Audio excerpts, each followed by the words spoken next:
لَهُ دَعْوَةُ الْحَقِّ. To Him alone is a supplication of truth. To who? Allah subhanahu wa ta'ala. Meaning He is the only one who deserves. What? Da'watul haqq, the supplication of truth. Da'wah is calling, praying, supplication, invocation. And al-haq, meaning rightfully. That He is the only one who deserves da'wah. He is the only one who deserves to be prayed to be worshipped, to be invoked. Not other beings than Him. وَالَّذِينَ, and those who يَدْعُونَ مِن دُونِهِ, they invoke besides Him, meaning the people, they call upon them besides Allah subhanahu wa ta'ala, they worship them, or they pray to them. What is their reality? That لَا يَسْتَجِيبُونَ, they do not respond, لَهُمْ, to them, بِشَيْءٍ, with anything. The other beings that people call upon, these beings, they do not respond to the people at all. لَا يَسْتَجِيبُونَ, they do not respond. Why? Because they're not existent. They're not even there. They don't hear. Allah subhanahu wa ta'ala, He hears, He knows, He watches, He observes. He is so powerful. And when a person calls upon Allah, Allah hears him. And the other beings, when people call upon them, they cannot respond to the people. Why? Because they have not heard at all. It's like you're calling someone and nobody's picking up the phone. Just imagine your friend, she's gone for an entire week, and you call her house number. Even if you call for 3 days in a row without putting your phone down, is there going to be any answer? Unless if there's an answering machine. Or there's some kind of way that eventually the call gets disconnected.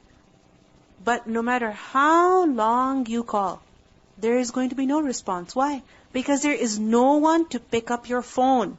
Similarly, if a person calls upon others besides Allah, he will not be responded to. Because the one whom he is calling upon is not there.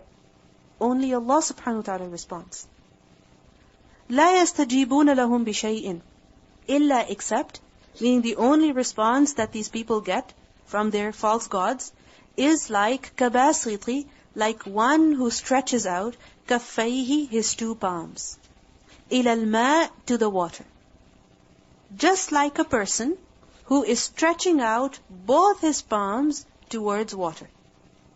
Basit is from the root letters ba, sin, ta. Basata is to spread, to unfold. And it's the opposite of qabd. What does qabd mean? To hold something in your hand with your fist closed.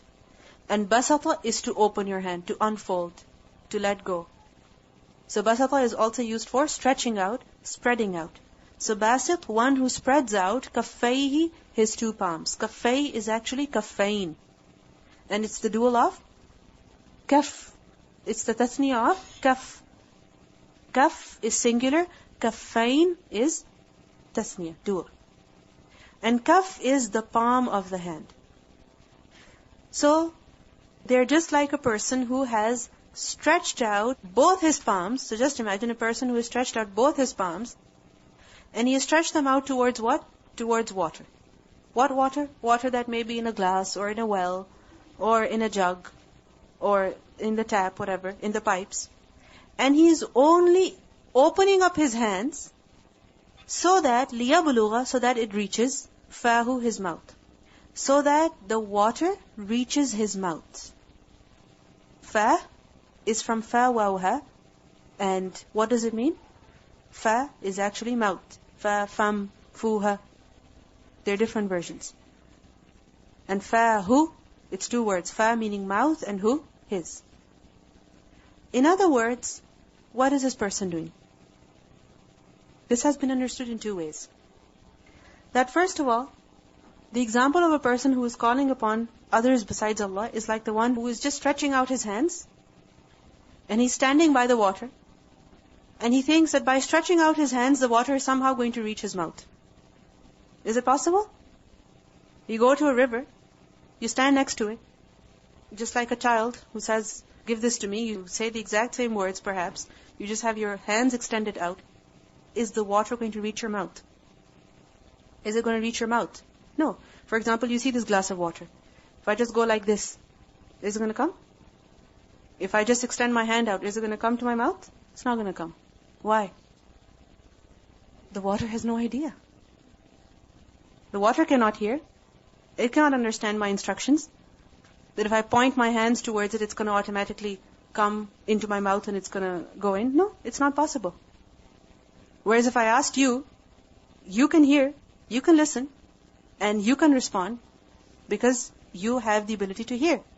But if a person is calling upon someone who does not hear, and he just extends his hand out, and he thinks that he's going to be responded to, is he ever going to be responded? No. The second way of understanding this is that a person who is stretching out his hand, and he's trying to scoop the water into the open palm, and he thinks that with that he's going to make it reach his mouth. Is it ever possible? Just imagine you're trying to scoop up water in your open hand. As you put your hand into the water, what's going to happen? As you take it out, no water is going to stay in your hand. Perhaps your hand will get wet, but that's it. You cannot make it reach your mouth. So, كَبَاسِطِ كَفَّيْهِ إِلَى الْمَاءِ لِيَبْلُغَ فَاهُ. But what does Allah say? وَمَا هُوَ بِبَالِغِهِ. But it cannot reach it. Meaning the water cannot reach his mouth. Why? Because the way of getting the water is wrong. He's not using the correct way. He's not using the correct methodology. If he wants the water, he has to pick it up with his hands. And if he wants the water, he has to scoop up his hand. He cannot take it with his open palm. So similarly, a person who is calling on others besides Allah, his way of fulfilling his needs is incorrect. He will never be responded to. وَمَا دُعَاءُ الْكَافِرِينَ. And the dua of the disbelievers is not إِلَّا فِي ضَلَالٍ, except in error. Meaning, it gets lost. Dalal means when something is lost. So their dua is lost. It's wasted. It will never be heard. It will never be responded to. وَلِلَّهِ يَسْجُدُ. And to Allah prostrates. Who? مَنْ فِي السَّمَاوَاتِ وَالْأَرْضِ. Whoever that is in the heavens and the earth. How does it prostrate? طَوْعًا, willingly, وَكَرْهًا, and also by compulsion. Everything that is in the heavens and the earth, what does it do? It prostrates to Allah. It prostrates to Allah. And notice the word man has been used. Right? Man fis samawati wal ard. And if you look at it, the majority of the creation that is in the heavens and the earth, is it living or non-living? Is it aqil or ghair aqil rather? It's ghair aqil. What does it mean by aqil? One who has intellect, one who has a mind with which it can decide what is right, what is wrong. And ghair aqil is one who does not have the intellect, one who does not know what's good, what's bad. And ma is generally used for who? Ghair aqil. And man is used for who? Aqil. And if ma is used for all of the creation, that is more appropriate. Why? Because the majority of the creation is ghair aqil. However, we see over here that man has been used. Why? Because sajda is mentioned. That when the creation, whether it is a tree or a rock or an animal, when it prostrates to Allah, it's like as if it's at the status of someone who is aqil. And a person, a human being who with aqil does not prostrate to Allah, then what is his state? What is his reality?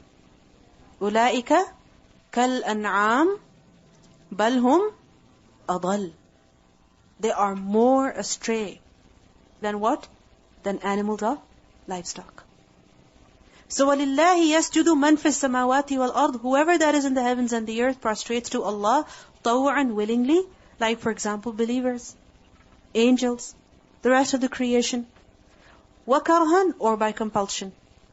Karhan, from the root letters kaf, raha, this is understood as when someone does something unwillingly against their will, or when someone is forced to do it, when someone is not given a choice, when someone is forced to do it. So wakarhan, there is some creation that prostrates to Allah by compulsion, meaning they haven't been given a choice at all, whether they want to do sajda or not. They just have to do it. They don't have a choice. Like for example, every غير عاقل creation. And remember, yasjudu over here, yes, it means that prostrating, but this also signifies worship. This also signifies obeying Allah subhanahu wa ta'ala. And secondly, karhan, unwillingly, against their will, like for example, the hypocrites. The hypocrites. They used to pray, they would pray, and their prayer is against their will. They do it by force. وَظِلَالُهُمْ, and their shades. Zilal is the plural of zil, from the root letters, za, lam, lam. And the shades of who? The shadows of who? Whom? Man fi samawat wal ard. Whoever that is in the heavens and the earth. So the shadows of all of the creation, even they prostrate to Allah when? Bil-ghuduwi, in the mornings, wal asal, and the afternoons, the evenings. Al-ghudu, from the root letters ghain, dal, waw, and what is that? Early morning. And asal is the plural of asil, afternoon, the time before sunset.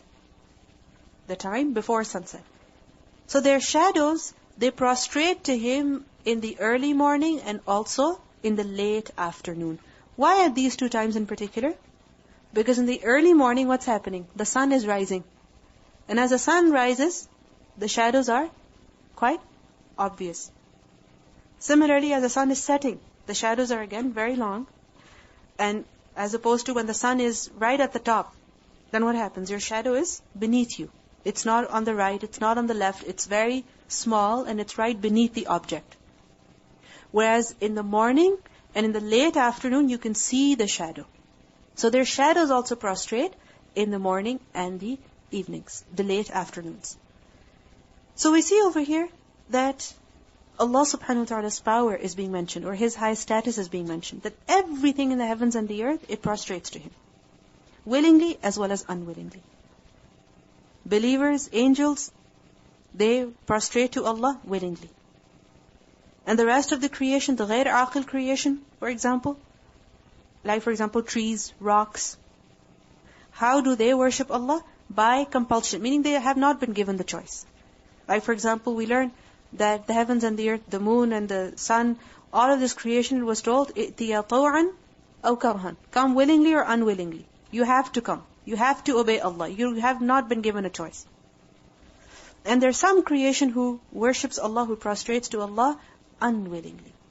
They don't like to do it. They do it by force. Like we learned in Surah An-Nisa, ayah 142, that وَإِذَا قَامُوا إِلَى الصَّلَاةِ قَامُوا كُسَالًا. The munafiqun, when they stand for prayer, they stand how? Lazily, kusala.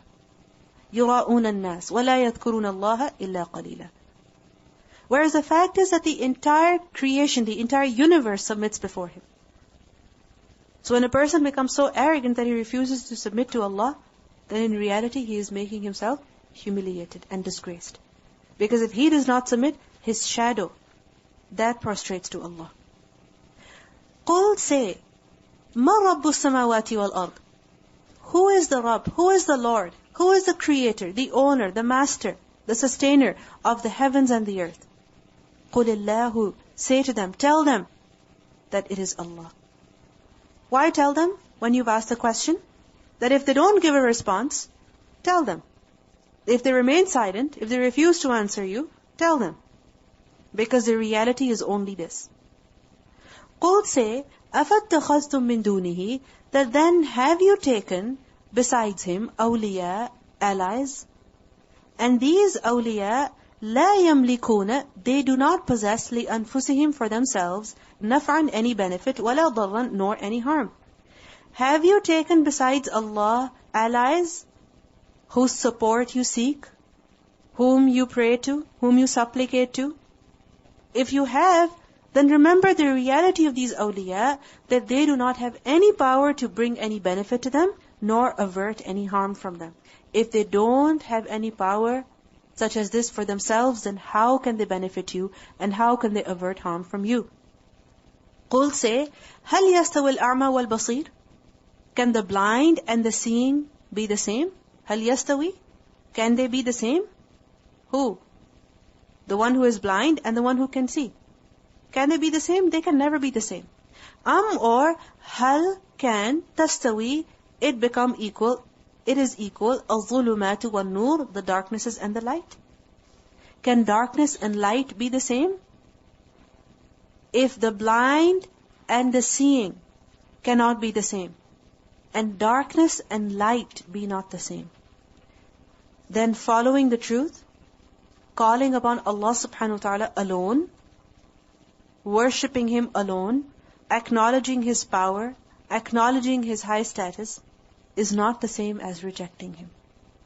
It's not the same. أَمْ جَعَلُوا, or have they made, لِلَّهِ, for Allah, شُرَكَاء, partners. Or have they ascribed partners to Allah? Shuraka is the plural of sharik.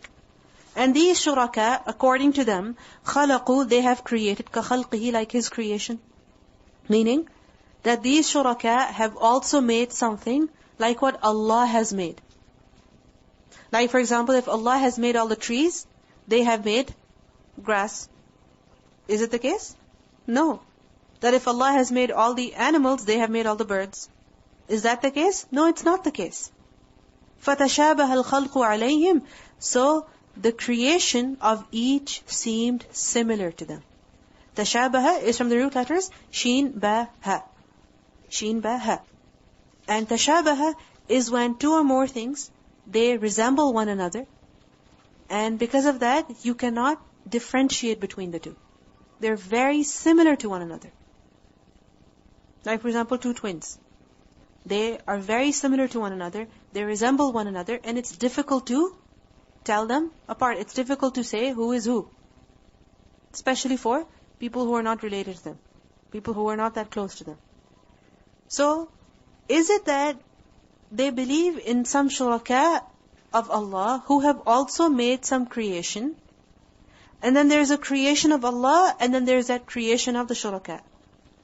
And they're confused between the two types of creations, not knowing that which was created by others besides Allah. And because of that, they have associated partners with Allah, and because of that, they are worshipping them. This is not the case, because the only creator is who? Allah subhanahu wa ta'ala. So what kind of confusion are you in? فَتَشَابَهَ الْخَلْقُ عَلَيْهِمْ. قُلْ, say, Allahu khaliqu kulli shay. Allah is the creator of everything. And He does not have any partner. He does not have any partner. He alone is the creator of everything. وَهُوَ الْوَاحِدُ الْقَهَّارُ. And He is the one without any partner. And He is Al-Qahhar, the irresistible, the subduer, the almighty. Qahhar is from the root letters Qaf, Ha, Ra. And Qahara is to have power and dominance over the other.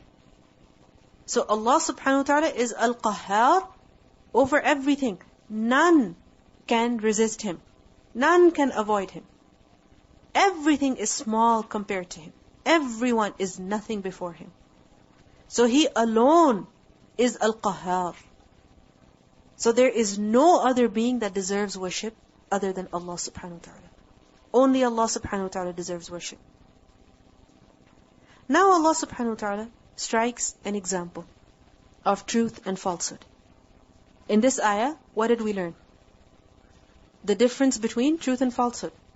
That the difference is just like darkness and light. The difference is just like the blind and the seeing. Now Allah subhanahu wa ta'ala mentions another example that demonstrates the difference between the two. أَنزَلَ مِنَ السَّمَاءِ مَاءً. He sent down water from the sky. Who? Allah subhanahu wa ta'ala. In the form of rain. فَسَالَتْ, so it flowed. What flowed? أَوْدِيَةٌ, valleys. بِقَدَرِهَا, according to its capacity. Each valley, each ravine, each gorge, it began to flow with water according to its capacity.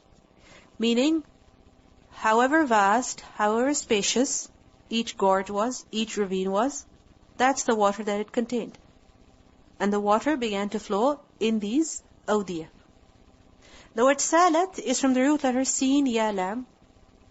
And sail, sala, sail is to flow. And basically it is used for the flowing of water. It is used for the flowing of water. There's another word as well which is used for flowing, which is jara, yajri, tajri. But remember, that's not just for flowing of water. It's also used for flowing of something on water. It's also used for running. Yajri is also used for running. But sail in particular is for the flowing of water. And from the same root, the word sail is actually used for flood. Because in a flood, what happens? The water is constantly flowing, washing away everything with it. And awdiyah is the plural of wadin, from the root letters waw, dal, ya. And what is a wadin? Wadin is basically a riverbed or a valley, the space between mountains, and where in particular water, it gathers up. And when it's a lot of water, then what happens? It begins to flow. So wadin is not just a valley that you're thinking of, just grassy fields. No. Wadin is in particular such an empty space between mountains where water flows. You may have seen in certain areas where between mountains, as the water falls from the mountains, as the glaciers are melting, rivers form in the middle. They create a passage from the valley. And which is why the word wadin is also applied to a gorge. It also applies to a ravine. So basically, a body of water that is flowing constantly. So fasalat awdiyatun. These ravines, these rivers, they were there from before. But as the water came down from the sky, as there was more rain pouring down, these rivers, these ravines, they increased in their water. And they became filled up. And filled up according to what? بِقَدَرِهَا, according to their capacity. Qadar from the root letters, qaf, dal, ra. According to their measure and full capacity. Each valley took its share according to its capacity. Because some valleys, they're wider, they can retain more water. Other valleys, they're narrow, and they cannot retain a lot of water. Some rivers, they're huge. Other rivers, they're very tiny, very small. So each river or ravine or valley, what does it do? It contains water according to its capacity. Then what happens? The water begins to increase as the water is constantly coming down from the sky. So فَاحْتَمَلَ, so it carried. احتمل from the root letters ha, mim, lam. It took upon itself. It carried. It bore. What carried? السَّيْلُ, the flood. The flood carried zabadan, foam, scum, froth, that is rabiyan, that is rising. Zabad is from zai, ba, dal, and zabad is basically the foam, the froth, the scum that appears at the surface of a liquid. That appears at the surface of a liquid. Just imagine a very frothy coffee that you've taken, and on top is a lot of froth. And eventually what happens? It settles. And generally, this foam, it appears at the surface of water when? When the water is moving very fast. When the water is moving very, very fast. Sometimes it happens that you open up the tap on full speed, all the way to the top, and what happens? As the water comes down, you see bubbles everywhere. Those bubbles are not there because there is some soap in the water. Those bubbles are there, why? Because of the speed with which the water is falling. Similarly, any liquid, when it's moved with a lot of speed, then there is a foam that rises at the surface. Now just imagine a flood water. As it proceeds with so much water, with so much speed, obviously there's going to be a lot of scum that is going to rise to the surface. And in flood waters, this scum is produced not just by the speed of the water, of the movement of the water, but also because of the impurities that are there in the water. Also because of what? The impurities. So فَاحْتَمَلَ السَّيْلُ زَبَدًا رَابِيًا. And this zabad, this foam, it is rabiyan. Rabiyan from the root letters, ra, ba, waw, from the word rubu. The word riba is also from the same root, because what does it literally mean? Growth, increase. And rabiyan is one that grows up, one that swells up. So zabadan rabiyan meaning such foam that is rising above the water. It's not mixed within the water, but where is it? It's rising to the surface of the water. And similar scum, similar foam, you also see where? وَمِمَّا, and from what? يُوقِدُونَ, they burn, they heat. يُوقِدُونَ from the root letters, waw, qaf, dal. Many words in this lesson are from? Very similar to the words that we read in Surah Al-Baqarah at the beginning. What was the word that we read over there? وَقُودُهَا النَّاسُ وَالْحِجَارَةُ. What else?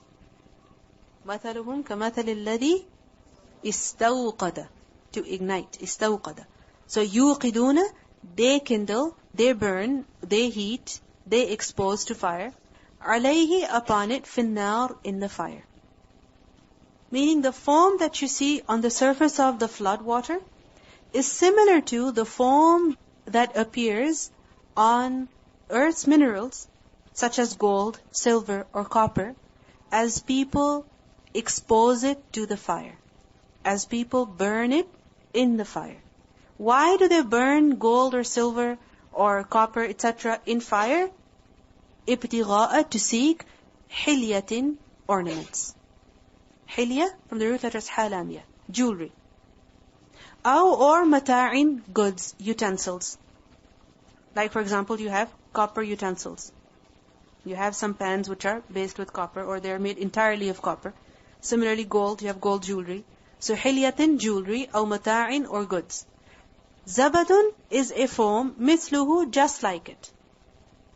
Meaning you see this foam appearing on flood water, and you also see it appearing on some metal as it is burnt in the fire.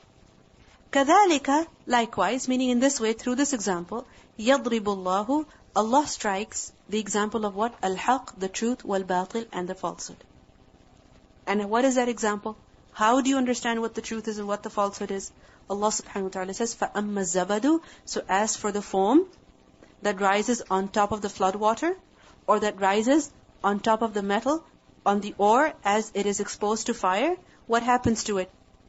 فَيَذْهَبُ. So it goes away. It finishes off. It is wiped off. جُفَاءً, as being useless. Jufa, from the root letters, Jim, Fa, Hamza.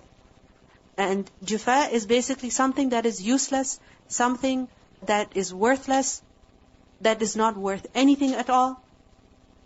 And in particular, it is used for such foam and debris that appears, that settles at the bank of a river. That settles where? At the bank of a river. Or it is such rubbish, such debris that is brought by a torrent, by flood water. And I'm sure you can imagine this really well now. That all those grassy fields are now covered with debris. Wood and cars and boats and planes, so on and so forth. So, whatever that is on the surface, the foam, which does not have any worth, what happens to it? It just settles off to the side. It goes away. وَأَمَّا مَا يَنْفَعُ النَّاسِ. But as for that which benefits people, what happens? فَيَمْكُثُ فِي الْأَرْضِ. So it stays in the land. Like for example, just imagine all the flood water coming. As it comes, the debris, what happens to it? It rises to the surface. Broken pieces of wood, they rise to the surface. And eventually, as the water goes back, as the water recedes, it leaves behind what? All of the debris, the broken stuff, the foam, and what is beneficial for people, it goes back to the rivers, it goes back to the sea. Similarly, if you look at ore, if you look at gold or silver or copper, as it is burnt in the fire, as it melts, the foam, it rises to the surface. But what do you do with that foam? Do you save it? Is that worth anything? No. It's wiped off. It's finished. It's thrown away. It's cast away.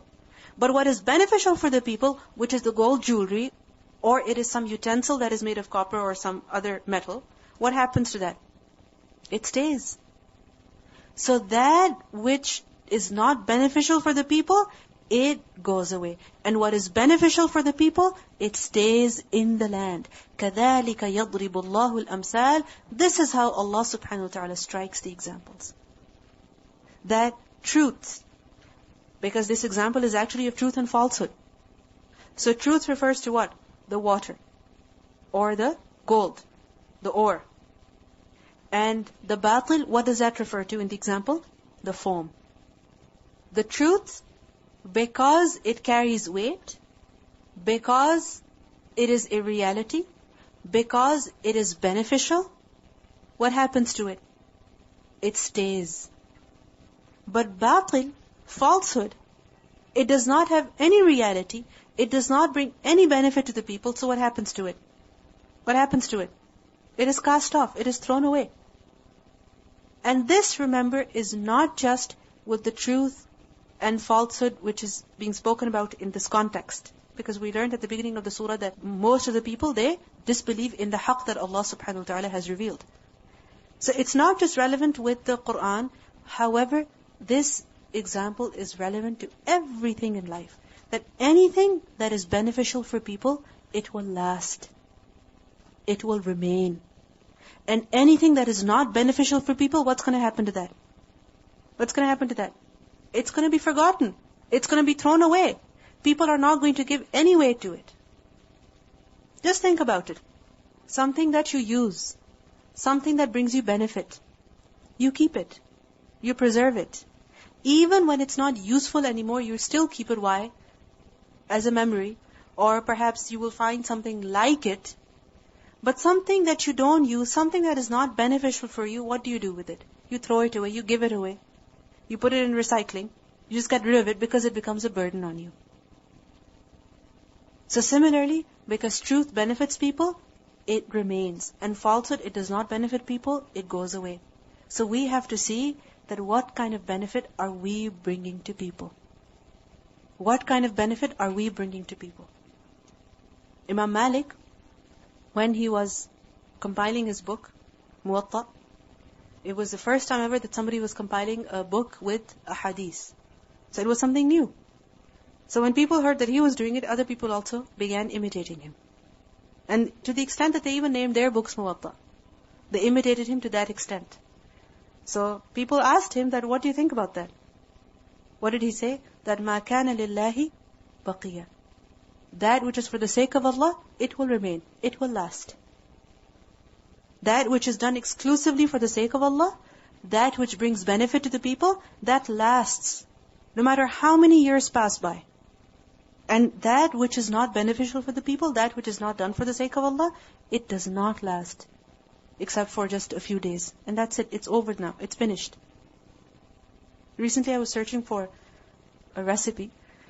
And by chance I stumbled by this particular food blog.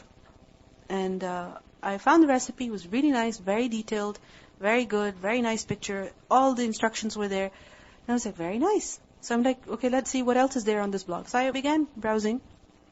And the last post that was on that blog said, in memory of so-and-so, the author of that blog. I was wondering, what is this? So I clicked on that. And the woman whose blog it was, the husband had written about her death, that she had died. And that was about 3 or 4 years ago. And I was amazed that she put out her recipes that she made and she shared it with the rest of the people. People all over the world can access whatever she did, whatever she shared with them. But she has gone. 2008, it's the year 2011. And still, when I searched, it appeared at the top on the search results. That's a big thing. So I was just thinking, that's just food. That's just recipes. She wrote something that was beneficial for people. She has gone. She has died. But still, people are benefiting from it till today. It's not just her family. It's not just her children. It's people whom she doesn't even know. They're benefiting from what she put out there for the people. And I was thinking, this is food. What about us? What are we doing to share this knowledge that Allah subhanahu wa ta'ala has given to us with the rest of the people? What have we done that when we die, people will still benefit from what we have done? People will still benefit from what we shared with them. So all of us need to think about, what is it that we are leaving behind ourselves? What is it that we're leaving behind? Is it just nothing? People will have nothing to remember about us? Or if they have to ever remember us, it will be a burden? Or is it that we've really done something that they will continue to benefit from even when we have gone? That which benefits the people, it remains. فَيَمْكُثُ فِي الْأَرْضِ. But that which does not benefit the people, it goes away. It's washed away. It's finished. It's over. As the person dies, whatever he did is also over. But if somebody has done something to benefit people, even when he's gone, his legacy will continue. It will continue because he brought benefit to the people. We will listen to the recitation of these ayat. And then we'll continue.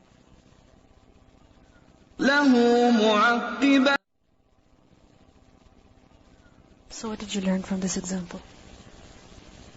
Generally, when it comes to doing something, being productive, we think of big things. Maybe I'll write a book and, I'll publish this and I'll publish that and I'll establish a library. And, we think about big, big plans. But what do we see? That we can also bring benefit to people through little, little things. And if we bring benefit to people through something, that will continue. And it will remain as a sadaqah jariyah for you. This example that I just gave you of that woman who made the food blog, whatever she tried in her kitchen, she just wrote it on her blog. Can we not do something like that as well? Each day we have so many reflections. We learn so many things. How difficult is it to type up just a few lines and post them? How difficult is it? And so many people can benefit from them. So many people. Even when you're gone. Think about the time when you will be gone, when you'll be desperate for some reward. Someone to make dua for you. Someone to pray for you. That's only possible when you've done something that people are benefiting from. I remember one of the students from the previous courses, whatever she used to learn in class, almost every other day she would put something on her blog. And I won't mention that blog, but I'm sure many of you who read from that blog are aware of it. She's shared many, many things on it, and so many people from all over the world benefit from it.